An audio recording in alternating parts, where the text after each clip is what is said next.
जय श्री कृष्णा दोस्तों। बरसाने में एक छोटा सा स्थान है मोरकुटी। इस स्थान की महिमा मैं बताने जा रही हूँ। एक समय की बात है जब लीला करते हुए राधा जी प्रभु से रूठ गई और वो रूठ के मोरकुटी में जाकर बैठ गई और वहाँ एक मोर से लाड़ करने लगी।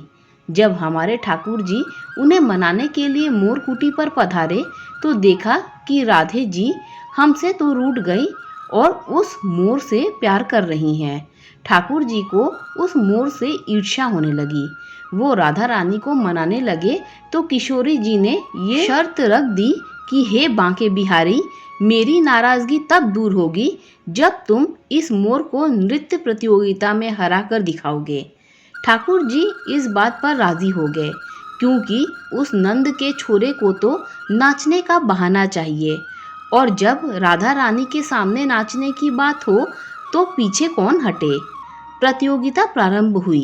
एक तरफ मोर जो पूरे विश्व में अपने नृत्य के लिए विख्यात है और दूसरी ओर हमारे नटवर नागर नंद किशोर प्रभु उस मयूर से बहुत अच्छा नाचने लगे। पर फिर किशोरी जी को लगा कि यदि बांके बिहारी जीत गए तो बरसाने के मोर किसी को मुंह दिखाने नहीं पाएगा। स्वयं राधा के गांव के मोर एक ग्वाले से न जीत सके। इसीलिए किशोरी जी ने अपनी कृपामयी दृष्टि उस मोर पर डाल दी और फिर वो मोर ऐसा नाचा कि उसने ठाकुर जी को थका दिया। सच है बंधुओं, जिस पर मेरी राधा रानी जी की कृपा डाल दे वो तो प्रभु को भी हरा सकता है।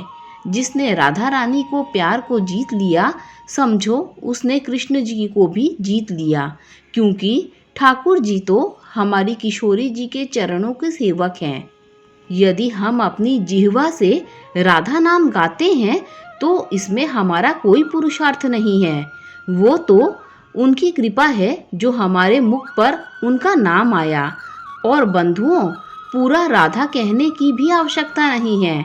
आप अपनी वाणी में कहो सिर्फ रा, ये सुनते ही बांके बिहारी के कान खड़े हो जाते हैं।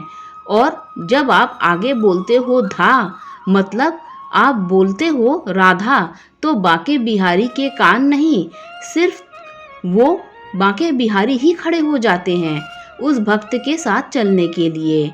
राधा राधा राधा राधा, वृंदावन के वृक्ष को मरम न जाने कोय, यहाँ डाल डाल और पात पात पर श्री राधे राधे होए। जय श्री राधा रानी की जय।